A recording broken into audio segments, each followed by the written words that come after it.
vejiga agresivo y ¿cómo se llama? Y que provoca grandes problemas médicos y quirúrgicos, obviamente. Es una vejiga totalmente abierta, es una pieza de patología con un gran tumor, muy parecido a un aspecto fungoide y cosas por el estilo, pero es un cáncer de vejiga infiltrante. Normalmente los cánceres grandes también van penetrando profundamente. ¿De acuerdo? Es un ejemplo nada más del tema, no necesariamente tenemos que ver esto. Es el segundo lugar en frecuencia del aparato urogenital después del cáncer de próstata, acuérdense, y es muy alto su frecuencia y su incidencia en países desarrollados. ¿Qué quiere decir esto? Es un término que ha cambiado a través del tiempo. Antes se llamaba tercer mundo, los que no éramos desarrollados, ahora se supone que nosotros somos medios desarrollados. Nunca terminamos de desarrollar como país, me parece. Y bueno, así se llaman los países. Ahora se llaman, ¿qué? ¿Cómo se llaman ahora? Económicamente los diferencian. Hasta hay grupos de países de billetes grandes y de billetes cortos. ¿Qué quiere decir esto? Que esos países, los más industrializados, así, es más fácil decirlo así, tienen también una contaminación muy importante en su vida cotidiana, no solamente en su ambiente. Entonces, está muy asociado a algunas industrias, ahorita las vamos a revisar. Aproximadamente, tenemos que actualizar esta estadística, ya tiene algunos años, pero 40,000 casos nuevos anuales podríamos encontrar más o menos, yo creo que anda arriba del 50 ya. Y predominan los varones de 2 a 3 a 1, también siguen predominando los varones en los cánceres urogenitales. Y no se diga la próstata, es más frecuente en el hombre que en la mujer, de próstata, por supuesto. ¿De acuerdo? Y les pongo un punto a los que se ríen de mis chistes, pero veo que nadie se ríe. Muy bien. Son raros antes de los 40 años, sí, muy raros, y cuando son a veces pueden ser de otra estirpe histológica, o unos cánceres in situ más agresivos. Estoy hablando del cáncer papilar, ahorita vamos a ver por qué hay diferencias, ¿de acuerdo?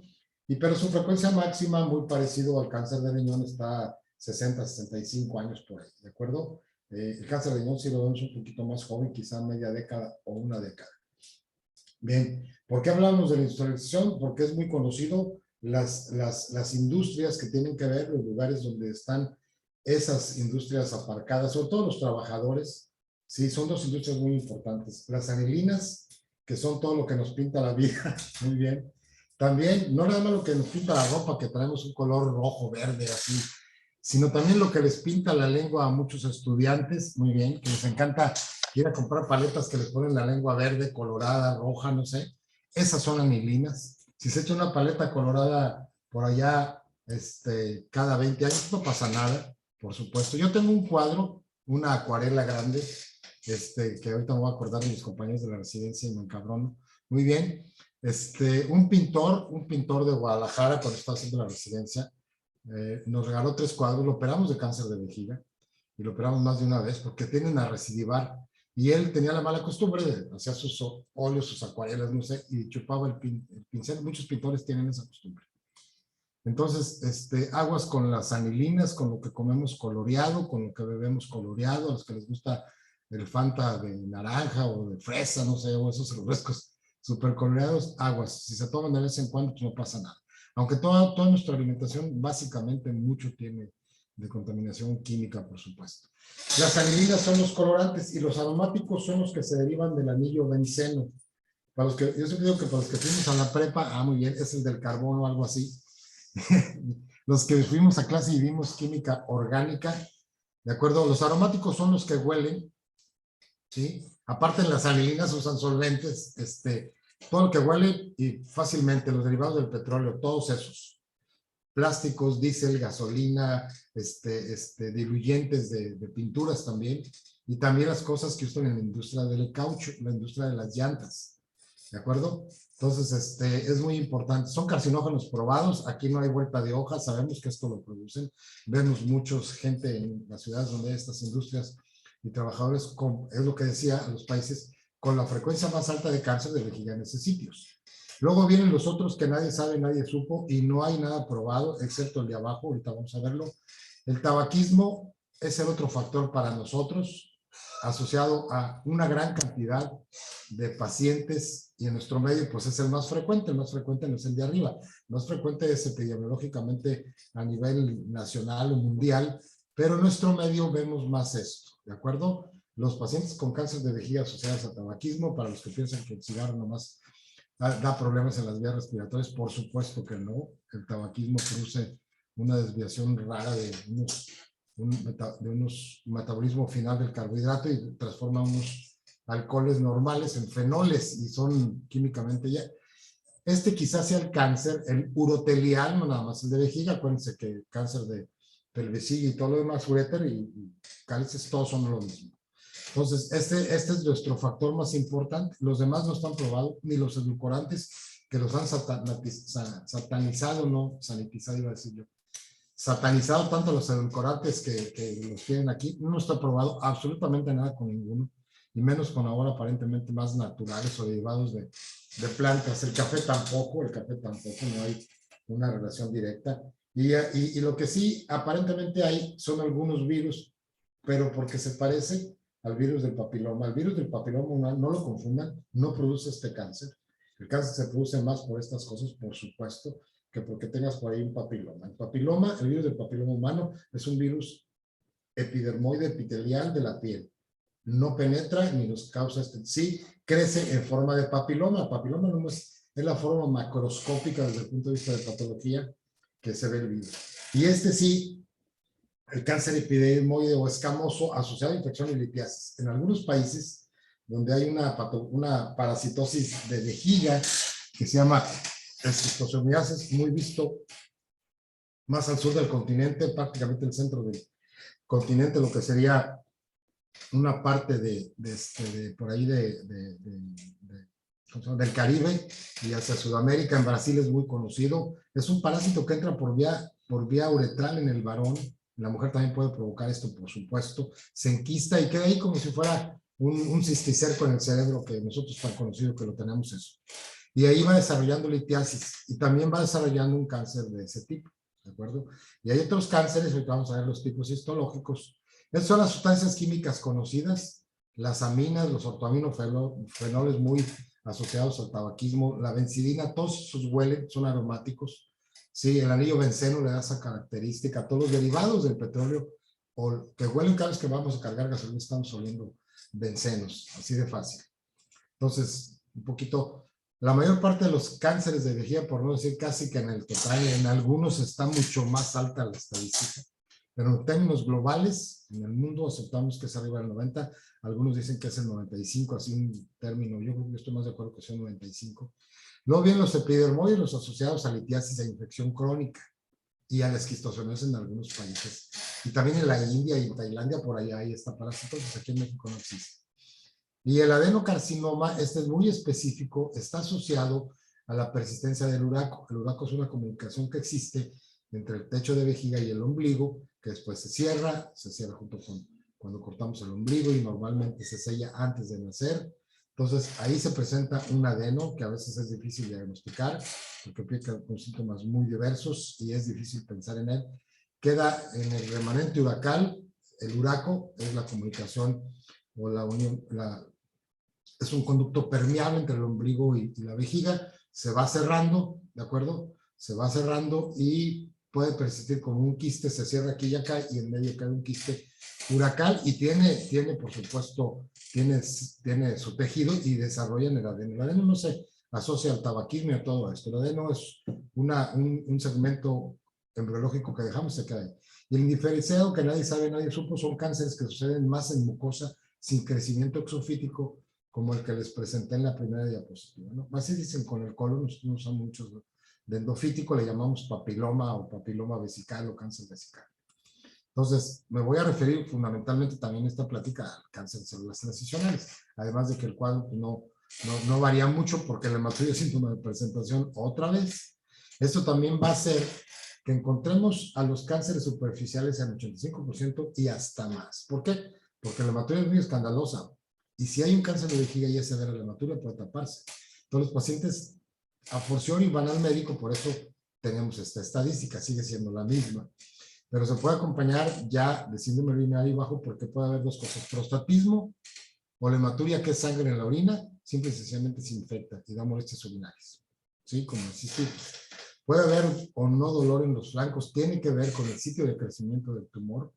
De acuerdo que normalmente si está en las paredes laterales sí puede agarrar el trígono o la desembocadura del ureter izquierdo o derecho puede provocar esto. Y en algunos casos nos va a provocar insuficiencia renal, ¿de acuerdo? Que en un momento dado se agudice.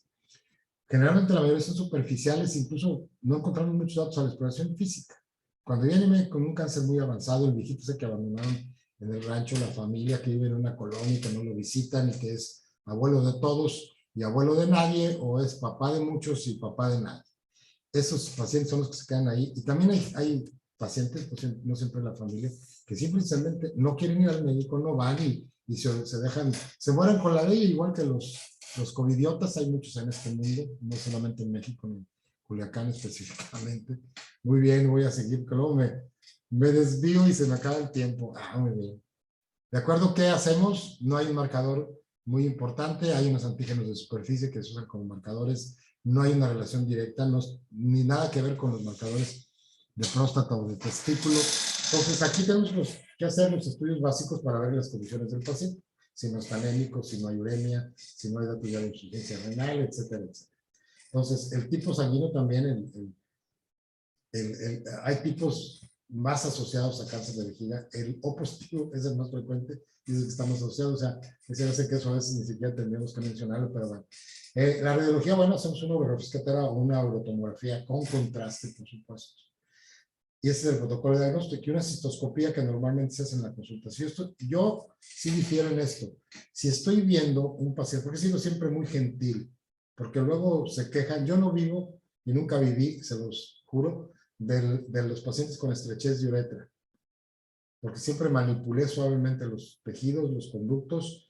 Si tengo un paciente que me está enseñando una urografía escatora o una urotomografía y veo un cáncer de vejiga y sé que mañana tengo que ir a quitárselo, no tiene caso hacer una cistoscopia en la consulta, ¿no? ¿Sí? Ni siquiera tomar.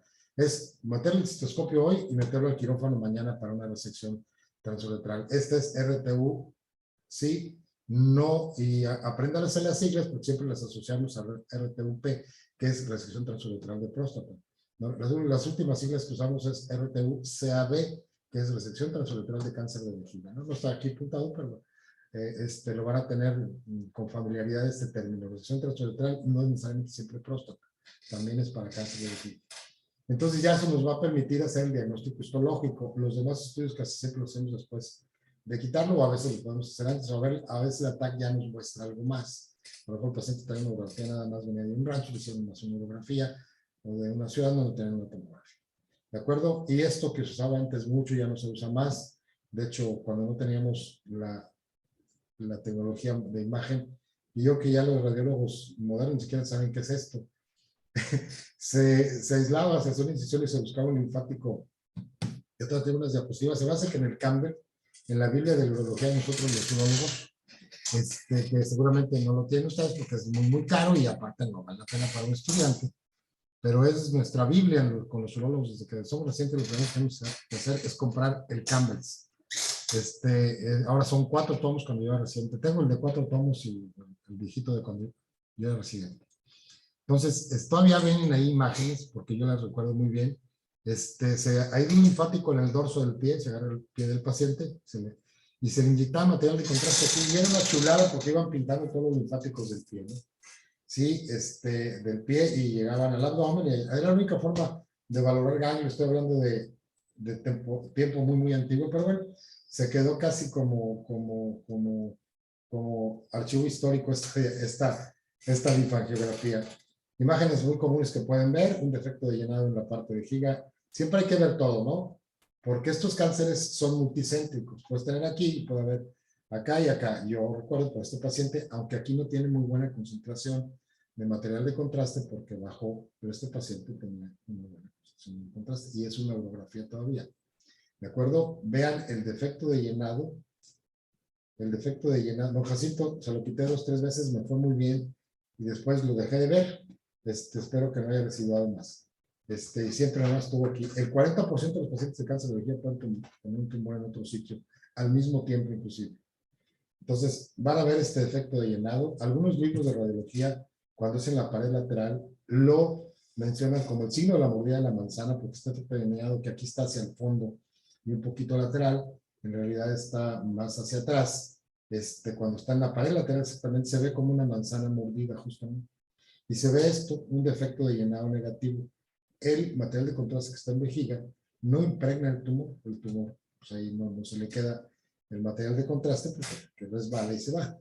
Entonces, muy característico y se ve con mayor detalle. Es una radiografía de un paciente, se llamaba Jacinto, espero que esté bien, ya estaba muy grande, hace muchos años ya. Entonces, ese es el defecto de llenado acá arriba. Esta es con, que por cierto tenía una muy buena funcionalidad del señor, porque a los 10 minutos ya tenía material de contraste acá en vejiga, y a los 15 o más, sí, ¿dónde la otra diapositiva? Ya no hay casi material de contraste arriba. ¿Por qué? Porque ya excretó un señor con una funcionalidad renal muy buena, ya era grande, más de 75 por ahí yo creo. Pero también podemos ver esto que no es un tumor de vejiga, muy bien. No se vayan con la finta, este paciente llegó a urgencias, traía fecaluria, y se los pongo aquí para que no se confundan. Es muy raro tener un tumor de vejiga en esta zona. Quizá menos del 5% por ahí. Este señor llegó con fecaluria, orina y además material fecal al mismo tiempo y aire. Fecaluria y neumaturia. Yo recuerdo porque me hablaron, estaba en la consulta, le dije al señor, ahorita no podía comprobarlo, ahorita que venga, por favor, va al baño, orina en el baño, que no le pongan sonda, por favor. Y fue al baño, orinó y era material fecal con orina. Este señor se le reventó, no me acuerdo si fue un cáncer, el colon o un divertículo, perforó vejiga, y vean por qué, porque siempre hay aire ahí en el techo de la vejiga. Esto no es un tumor de vejiga, este es para distraer al enemigo. ¿Sale? Entonces, no son mi enemigo, ¿eh, muchachos? Por supuesto que literalmente eso nada tiene que ver, al contrario. Entonces, pero vean, ¿sale? Es una expresión coloquial, no es un tumor de vejiga. Yo incluso ya que tuve el diagnóstico, les pedí que hicieran una colostomía, y eso lo cura. Le hacen una colostomía, ni siquiera tienes que ir a meterte en la vejiga, no había que hacer cistoscopía, porque entonces vas a meter material de contraste al peritoneo, y no material de contraste nada más, vas a meter material fecal, inclusive vas a hacer una revolución ahí. Este paciente inmediatamente colostomía y se acabó el problema, y una zona. De hecho, yo no lo volví a ver, conservé las diapositivas, esta era tomografía. El mismo tumor vesical de don Jacinto, pero con frecuencia podemos ver tumores monstruosos, ¿de acuerdo? Esta es una tomografía, una coronal, los riñones captan y eliminan, el uretero viene bien, pero vean, la vejiga y su pared está ocupada más por tumor, y un espacio de luz vesical muy pequeño, otro igual, o es el mismo me parece, ¿de acuerdo? Ya con ganglios obturadores, aquí están, estos son ganglios obturadores, pues ya crecidos. Y un paciente con sed de vejiga que lo operamos hace muchos años, era un señor que para mí fue muy difícil resecar el tumor y era un buen candidato. Le hicimos esto, que es una derivación urinaria, cuando no usamos mucho polvo. Ahora se maneja hasta de manera diferente, se puede hacer por la laparoscopía, que tenía un tumor que residuaba. El señor nunca fugó, pero toda la vida estuvo trabajando como músico en los ambientes cerrados, de bares, de fiestas, no sé, yo me río un poquito, no por el señor, por supuesto, ni por lo que le pasó, sino que él aspiraba, era un fumador pasivo, que se llama. No había otro factor, un señor muy sano. Entonces el tumor estaba en el techo de la vejiga, de los pocos raros casos. Y yo batallaba hasta para llegar con el receptor hasta acá, ahorita van a ver un ejemplo. Entonces, seguía, recidivaba muy fácil y estaba en muy buenas condiciones, empezaba a invadir mucosa, y entonces le sugerimos hacer esto, que es un conducto de derivación urinaria. Aquí ya es después del conducto, aquí no se ve incluso el riñón izquierdo, aquí está, pero aquí hay un poco de material de contraste en el uréter y el otro riñón está perfectamente bien. Y se está haciendo una ileostografía con urografía simultáneamente. ¿De acuerdo? Aquí estamos pasando material de contraste por la sonda de ileostomía que trae en la pared abdominal, y al mismo tiempo se le pasó material de contraste. Este riñón está excluido, no capta y elimina o muy poco. Este material de contraste del lado izquierdo es más un reflujito por la presión de la inyección, y este sí regresa, este sí captó y eliminó. Los uréteres son diferentes a los normales, vean. Es un conducto ileal, el más elemental que conocemos. Hay muchos modelos, ahora se usa más colon que ilion. Se agarra un segmento de 20-30, nos queda un poquito larguito. Se cierra ilion y se anastomosan los cabos de uréter aquí. Y sale por una bolsa de ileostomía. Yo lo vi años después, ya había dejado yo la institución y todavía estaba bien el señor. Hace unos 5 o 6 años lo vi, ya tenía casi 8 o 9 de operado. Bien, y lo que se ven aquí también para, pues, si les llama la atención o preguntan, Es las grapas de la cirugía, ¿no? Esto ya es mucho después de haberlo operado, como a los años por ahí. Otro cáncer, vean, material de contraste prácticamente muy poquito en la luz. De hecho, se ven incluso, este corte está ahí a la llegada de los ureteros, aquí se ve muy bien, ¿no? Entonces, ojalá nunca tengamos esto. Esto corresponde más o menos a la diapositiva que vieron primero. Ojalá los van a ver. Estos señores están tapados, tienen sangre, se anemian, se infectan y a veces la sepsis es benigna con ellos. Es muy agresivo cuando ya están así. Difícilmente lo sacamos adelante. Vean toda la pieza, la pared vesical. Aquí está el tumor que ocupa ya toda la totalidad de la luz y que infiltra por todos lados, ¿no? Bien, ya hicimos los estudios. Estos son los de Jekyll-Marshall clásicos. El 0 es el C in situ, un tumor que tenemos que sospechar por cambios en la mucosa. Ahora hay técnicas con fotografía, con colorantes que se ponen en eBay y se captan por el tejido anormal y hacemos biopsias frías de vejiga. Es diferente a la resección. Ahorita lo vamos a ver. En el 0 que es in situ, ahí la mucosa es la que está anormal. El A invade la lámina propia, o sea, quiere decir, pero todavía está limitado a la submucosa. Y el B, esta es la frontera y la estadística, así de fácil. Los cánceres superficiales musculares son el B1 y el B2, ¿de acuerdo? Se subdividen, ahorita los vamos a ver. ¿De acuerdo? En el B1, de hecho B1 hay 0 cuando no es in situ, cuando hay cáncer in situ, cuando es un papiloma, como que vieron las diapositivas, se considera enfermedad superficial o cáncer de vejiga no invasor de músculo en el superficial. Todavía lo consideramos casi con los criterios diagnósticos para dar estos, pero no son los mismos.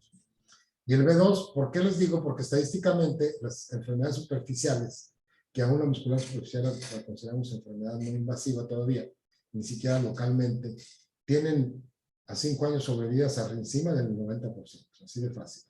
Y el B2 ya a 5% cae mucho al 40, al 50%. Pues muy interesante. El C ya pasó toda la pared de vejiga, está en la grasa perivesical, ¿de acuerdo? Dependiendo también, si es en el techo, pues ya peritoneo. Y el D1 y el D2 son METs. Estas METs son METs en pelvis, todavía están abajo de la filtración aórtica, son ganglios, fundamentalmente. Y el D2 ya hay metástasis viscerales y obvioganglionares. Bien, vamos a ver un poquito más gráfico. Es esto. Los estadios de Jekyll-Strong los modificó, por supuesto, para adaptarlos un poquito al TNM después. El estadio A, esta es la mucosa, la muscular, perdón, la mucosa, la submucosa, la muscular, y el estadio D. El D1 están aquí, y el D2 está aquí. Ahorita lo vamos a ver, son los estadios de Jekyll. No pasa de la submucosa, el B1 ya llegó a la muscular, pero está en la mitad superficial, que quiere decir que la resección y el corte lo tenemos que hacer profundo. El B2, tenemos casi que ver la grasa prevesical. Hay una técnica diferente, un poquito más arriesgada, pero más completa para los tumores todavía superficiales. Estos profundos casi siempre son para biopsia, quimioterapia y después volverlos a intentar quitarlos. Ya pasó todo el espesor, toda la gruesa de la pared vesical, ¿sí? Y ya está, es el estadio C, ya tiene abarcando todo el grosor. Pues de la musculatura, al final de cuentas, la vejiga es un órgano muscular fundamental. Aquí lo vemos, estadio 0, 1, aquí está la mucosa. El estadio 2, que aquí es el 3, perdón, es muscular, superficial y profundo, y peritoneo grasa, ¿de acuerdo? Y el estadio 4 ya hay metros a distancia. Entonces, son los que se corresponden, miren, de hecho aquí está la diapositiva, y se corresponden a los estadios de Jekyll, los clásicos de Jekyll-Marshall, descritos de los 70, yo creo por ahí 80. Bien, normalmente un tumor pequeñito va a ir teniendo todavía capa superficial, el corte de resección debe incluirlo en todo, pero cuando van profundizando con que ya es T2, B3 muscular, pero ya el T3A ya llega ya llega a toda la pared, ¿de acuerdo? Estos tumores todavía son resecables. Don Jacinto andaba aquí, yo lo resequé 2 o 3 veces y no lo volví a ver porque de repente no pidió consultas, pero estaba bien, no tenía recidivos después de un año de haberlo resecado y estaba ya en sí. Entonces, y aquí tenemos que cortar y tenemos que ver la grasa fuera de vejiga. Y eso es sinónimo de casi perforar un poquito la vejiga, es sinónimo de buena resección. ¿Por qué? Porque los tumores chicos generalmente van siendo superficiales y luego van creciendo en tamaño, pero también van siendo profundos. Entonces es muy importante que tengan en cuenta eso. El manejo fundamental del C vesical del papiloma consiste inicialmente en una resección transuretal. Si el tumor es pequeño como estos, como los que vi, todos estos son resecables todavía con una resección, incluido el T3A. No hay más allá que la pared. ¿De acuerdo? Son resecables, cada vez que decir que los podemos quitar con resección transuretral. En los más grandes, sí, hay que tomar biopsia. Perdón, me voy a regresar otra vez para hacer gráfico. En esto hay que tomar biopsia. No hay que ser tampoco tan héroes. Yo tuve ejemplos, casos donde se quisieron meter a resecar y lo que hicieron fue sangrar, sangrado incoercible que no se pudo quitar por métodos endoscópicos. Y ahí, aquí lo indicado es dar quimio y a veces hasta radio, pero sobre todo quimio, reducir el tamaño tumoral y luego intentar resecarlo. Casi nunca podemos tener éxito en esto de una vez, ¿sí? Podemos ayudarlos mucho a quitar tumor y a veces el paciente está bien. Yo, don Jacinto, pensé que me iba a residuar y no, le llegué hasta la pared y todo eso. Entonces, y es muy importante, la exploración física es importante para hacer ese tumor que está muy grande, pero generalmente ya lo sabemos por radiología o por cistoscopía. Entonces, todo esto se va al patólogo y nos va a dar el diagnóstico. Este es un ejemplo de un tumor superficial. Este es el láser de resección. Aquí nada de láser, ¿de acuerdo? ¿Por qué? Porque el láser fulmina, fulgura, vaporiza para acabar pronto. ¿De acuerdo? Así como en las películas fantasmagóricas hay que traen su láser en la pista valiendo, desapareciendo gente. Tipo de zombie. Bueno, yo nunca he sido muy afecto a las películas de ciencia ficción, ni a las infantiles, soy de pensamiento más pragmático, creo yo. Entonces, pero aparte, tenemos que mandarle al patólogo esto, ¿de acuerdo? Lo podemos hacer en cortes. Ahora hay una técnica que alguna vez yo la hice por la cuestión técnica. Normalmente cortamos, vamos cortando hasta que llegamos a la raíz, y aquí en la raíz hacemos un corte profundo con el asa para abarcar toda la pared. Si no, no hicimos una buena resección, ¿de acuerdo? Y este es un tumor más grandecito que seguramente está más. Este seguramente no llega ni a la muscular, y este a lo mejor sí. Entonces, este es el asa de resección. No me acuerdo si traigo una imagen dinámica. Bien. Bien. Pero los tumores superficiales, este es el tratamiento. El control, en algunos superficiales, sobre todo en el B ya no, se usa quimioterapia e inmunoterapia intravesical. Es un tumor hacia uretra. Ahí también, aquí también en la uretra masculina hay células transicionales. Un tumor más profundo, este parece que es un T3 o un C. ¿De acuerdo? Entonces, ya lo resecamos, ya el patólogo nos dijo si está en etapa 0, observación. Sí, en ocasiones puede ser útil usar quimio o inmuno, depende un poquito. Aquí ya depende del grado de diferenciación celular, los grados de H que nos reporta el patólogo. ¿De acuerdo? Si está muy diferenciado, aunque esté superficial o muy hay tumores que nada más con rasparle con el asa se caen. Entonces, porque eso no tienen raíz profunda. Es igualito que unas hierbas, hay hierbas chiquitas que tienen una raicita y otras matas gigantescas, así que son casi árboles. Entonces, así son los tumores de vejiga. Y se llama papiloma, no porque sea del virus del papiloma, ojo, porque los tumores del virus del papiloma también crecen de forma papilar. La palabra papilar solamente es una descripción macroscópica. No se confundan, ¿de acuerdo? Y en ocasiones le damos quimio o inmuno intravesical. Durante mucho tiempo tuvimos el tiotepa, que ya a la larga resultó un poco tóxico y después desarrollaron mitomicina C. Actualmente usamos más esto. Hay varios esquemas, un esquema global de un paciente con estadio superficial que podría incluir también la etapa A, ahorita los vamos a ver, de acuerdo, estamos hablando de la etapa 0. Sí, es un protocolo normalmente, supongamos que vamos a quimio, bueno, me paso de una vez a la siguiente diapositiva. La quimio, si no tienen más que mitomicina, pues perdón, tiotepa, pues tiotepa, si no mitomicina. ¿Por qué? Porque son lechos abiertos que se acaban de resecar y que pueden tener posibilidades de absorber el quimioterápico y tener efectos sistémicos que normalmente no suceden. Si es un grado 1 ya de diferenciación celular, sin recurrencia, es un tumor chiquitito como los que vimos donde está el asa, esto solamente lo vamos a ver. La vigilancia incluye, ¿sí?, hacer cistoscopía cada 3 meses. Ese es el punto toral de los pacientes con resección transuretral.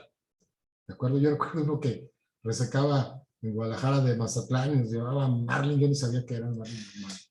Y luego después me vine a trabajar a Culiacán, ya sabían muchos que iba a regresar a Sinaloa. Entonces, pues, aquí lo tenía y algunos de próstata también, porque se regresaron a vivir para acá y se acaban. Entonces, el doctor Alfaro es bien buena gente y los veía a todos los pacientes. Saludos a todos esa gente que forma parte de uno mismo. Entonces, grado 1, ya lo quitamos, no está muy grande, 1,5 centímetros, No hay multicentricidad, que quiere decir que es una zona sola, porque a veces también entramos y hay tumores de diversos tipos. La vigilancia con citoscopía, claro, hacemos por ahí de rutina cada 6 meses, hasta cada año una tomografía, pero si está libre de tumor, de todos hay que hacer una tomografía lo más cercano posible. Y después, si no encontramos evidencia de tumores de otro sitio, pues sencillamente la citoscopía es el más importante. Hay quien indica y dice que la citología, bla, bla, bla, tiene muchas falsas positivas la citología, que es un Papá Nicolau en vías urinarias, es un frotis. La verdad no es el arma, no es el control diagnóstico, por supuesto que no. Porque todos, aunque sea negativo, tienes que hacer una citoscopía. Entonces, es un absurdo hacer citologías en a mí, es mi parecer. Nunca, por ahí están mencionadas en algunas guías, pero no tienen mucho valor. El grado 2, que es un tumor más agresivo desde el punto de vista de la función celular recurrente multicéntrico, mayor de 1,5, lo quitamos y le damos quimio. El esquema más comúnmente usado ahora con mitomicina C. También se usa BCG, que es inmunoterapia intravesical. El que se fue abandonando un poquito fue el interferón. El interferón para... Todo esto es tópico. Tópico quiere decir que lo ponemos en vejiga, no es sistémico, ojo, no se vayan a confundir. Aquí dice muy clarito quimioterapia o inmunoterapia intravesical. Y todos son para enfermedad superficial. ¿Qué hacemos? Normalmente una semana o 15 días después de que el paciente lo resecamos, lo empezamos a aplicar. Se le aplica una vez semanalmente por 8 semanas. Casi son los mismos esquemas, sobre todo mitomicina C. Y después una aplicación mensual y que completará más o menos 8 o 9 meses. En ese ínter, aunque lo tengamos en quimio, cada 3 meses hacemos cistoscopía con estos pacientes. Prácticamente todos estos van a ser curados con pura resección transuretral. Estos dos estadiajes tienen menos del 5% de recidiva cuando los llevamos correctamente el control, los pacientes también. O sea, no tienen tendencia mucho a avanzar, son los más sencillos. ¿De acuerdo? Estos son los más complicados. Como siempre, los estadios limítrofes en cáncer de vejiga y próstata siempre serán controversiales. Etapa B y C, estamos hablando de etapa profunda, ¿sí? Todavía se considera un poquito etapa superficial, pero la etapa B no se maneja con quimioterapia. Los pacientes sin riesgo, ¿qué quiere decir? Que cardiopulmonarmente, metabólicamente, acuérdense que son pacientes de edad, no tienen problemas. Si son pacientes sanos, menores de 75 años, tumores único, ¿sí? Esos son muy raros, ¿eh? De no mayor de 5 centímetros y con un bulículo del cuello trígono se hace una cistectomía parcial. Yo solamente vi un paciente, no he vuelto a ver otro por ahí, he visto poco. Que me residivaba ahí mismo, le quitamos el rodete de vejiga, ¿sí? Un segmento de vejiga. La vejiga es un órgano muy elástico, se recupera muy bien. Y le fue muy bien, nunca volvió a tener tumor, pero recidivar necesita. Y parecido al caso de conducto ileal, pero ese empezó a invadir músculo. Pacientes sin riesgo, menores de 35 años, tumores grandes o multicéntricos, que sabemos que tienen, por el reporte histopatológico, pero sobre todo por la parte anatómica en estos pacientes, hay que hacer cistectomía radical, ¿de acuerdo? En el hombre incluye hacer cistoprostatectomía y en la mujer también histerectomía radical, ¿sí? Entonces se deja un conducto de derivación urinaria, se trata de manejar con ¿cómo se llama? Una técnica quirúrgica. No voy a hablar de ellas, hay conductos con delgado, como lo que les mostré, hay con colon, etcétera, etcétera. Entonces, ¿por qué? Porque tenemos que quitar toda esa zona tumoral que también tenemos que dejar por donde drene la orina, ¿no? Si la vejiga, en términos generales, si el trígono está medio preservado y los tumores están alejados, al que le vamos a ir a tumbar la vejiga, se deja el trígono, se deja el triángulo, ¿de acuerdo? Y ahí se hace un segmento con segmento de colon, sobre todo, porque tiene mejor tono, mejor movilidad de músculo liso, y puede ser más continente también el paciente. Se hace una cistoplastía de aumento y se deja el trígono, pero casi siempre no lo podemos hacer. Tenemos que hacer una neovejiga y a veces colocar, hay técnicas y hasta variantes. Hay el modelo Guadalajara, el modelo Indiana y así muchos que con el tiempo han salido muchas formas de hacer esto. Los pacientes en etapa, yo voy a decir una cosa cruel, por favor no me juzguen mal, ¿de acuerdo? Pero estos prácticamente ocupan interconsulta ya con niveles superiores, así de facilito. Poco responden. Hay una medida que alguna vez la usamos, sirvió poco, son pacientes ya con muy mal pronóstico aún, el D1, ¿eh? ¿Sí? Y de hecho lo sé que estamos operando cuando estamos haciendo la cistectomía, Si el patólogo no reporta, porque se manda la pieza en el transoperatorio, no reporta que hay ganglios positivos, incluso se deja de hacer la cirugía y no se completa el procedimiento. Y se le manda a quimio más radio. Si el patólogo reportó que estaba ganglios ahí positivos cuando empezamos a hacer la cirugía, ni siquiera hacemos el conducto urinario en la etapa C, porque en realidad es un D1. Y obvio, sí, los D1 son también aquellos que eran C y se convierten en D cuando nos reporta el patólogo, pero también pacientes que son C, pero no tienen ganglios. Pues ahí completamos la cistectomía y después le vamos a dar quimioradio. Si ya hay ganglios o los bordes están muy cercanos, le damos quimioradio. Esto ya es un poquito más del oncólogo. Nosotros, por supuesto, explicarle al paciente todo esto, ¿no? Entonces, y los etapa de 2, estos son los que ya difícilmente los sacamos. El pronóstico es muy malo. Lo que podemos hacer por ellos es bueno. Yo alguna vez me metí hasta ligar la ilíaca interna y la hipogástrica, que es la que irriga mayormente vejiga, pero hay otra zona que es irrigada que no viene de la ilíaca interna. Entonces aquí hay que poner sondas, dar antibióticos, limpiar la vejiga. Son pacientes que a veces la sepsis los alivia. Y hay algunos pacientes que mandamos a radio, porque la radio quema y también quita la hematuria. Estos pacientes generalmente vienen tapados y consagrados. Entonces aquí yo decía, en interconsulta, algún ser superior, lo pueden llamar como quieran, yo le decía interconsulta a la vesícula de Guadalupe o al Santo, porque la mera verdad el pronóstico es muy, muy malo a muy, muy corto plazo. Así de sencillo, esto es para medidas paliativas, ¿no? Y todos le dan la vuelta, el oncólogo, el radiólogo, el radioterapeuta, le dan la vuelta. Y no es muy agradable cuando son pacientes para ustedes en el hospital, porque están pegados con él, con la sonda, con los ojos. Bien, aquí termino la plática. Desea de vejiga, si tienen alguna pregunta, simple y sencillamente se las contesto, primero del tema y segundo del examen. Desde hace días está el examen diseñado, va a ser en Google. Me da mucho gusto que te rías, Mirali siempre, no sé qué se ríe, pero bueno, estoy seguro que no es de cosa negativa. Y mira, y su hermana también se ríe, ya me fijé. Bien, ¿alguna pregunta de cáncer de vejiga, jóvenes? Doctor, una pregunta. ¿Cada cuánto quedaría la cistoscopía de Cada control? 3 meses. Cada 3 meses el primer año. Si después del primer año que la cistoscopía se hace con anestesia local en el consultorio, no hay ningún problema, no necesitan ni siquiera meterlo a quirófano. Si al año no tiene recidiva el paciente con tumores superficiales, ¿sí? Se los haces a los 6 meses. Aunque hay quien dice que 3 meses los primeros 3 años. Si no recidiva en un año, que es donde más probabilidad estadística tiene de que los tumores superficiales recidiven, ¿de acuerdo? Y vuelves a resecarlo. Si a lo mejor a los 6 meses otra vez tienes tumor, vuelves a quitarlo porque es superficial. Te vuelves a meter y ya lo resecas. Y vuelves a dar incluso inmuno. No hablé mucho del BCG, se usa menos, se usa más la mitomicina. También se usó interferón en vejiga. Todos estos son aplicables en vejiga, ¿eh?